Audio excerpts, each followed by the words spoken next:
ಅಸ್ಸಾಂ, ಕೇರಳಂ ಮತ್ತು ಕೇಂದ್ರಾಡಳಿತ ಪ್ರದೇಶವಾದ ಪುದುಚೇರಿ ವಿಧಾನಸಭಾ ಚುನಾವಣೆಗೆ ಮತದಾನ ಪ್ರಗತಿಯಲ್ಲಿದೆ.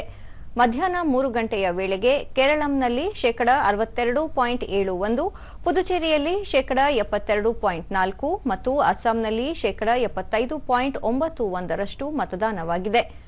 ಅಸ್ಸಾಂನ ಎಲ್ಲ 126 ಸ್ಥಾನಗಳಿಗೆ, ಕೇರಳದ 140 ಮತ್ತು ಪುದುಚೇರಿಯ 30 ಸ್ಥಾನಗಳಿಗೆ ಬೆಳಗ್ಗೆ 6 ಗಂಟೆಯಿಂದ ಮತದಾನ ಆರಂಭವಾಗಿದ್ದು ಸಂಜೆ 6 ಗಂಟೆಯವರೆಗೆ ಮುಂದುವರಿಯಲಿದೆ.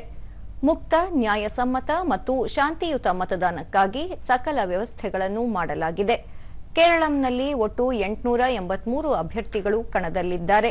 ಪುದುಚೇರಿಯಲ್ಲಿ 294 ಮತ್ತು ಅಸ್ಸಾಂನಲ್ಲಿ ಒಟ್ಟು 722 ಅಭ್ಯರ್ಥಿಗಳು ಸ್ಪರ್ಧಿಸಿದ್ದಾರೆ.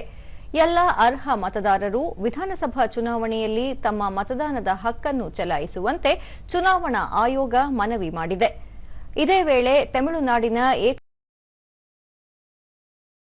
ಮೊದಲ ಹಂತದ ಮತದಾನಕ್ಕೆ ನಾಮಪತ್ರ ಹಿಂಪಡೆಯಲು ಇಂದು ಕೊನೆಯ ದಿನವಾಗಿದೆ.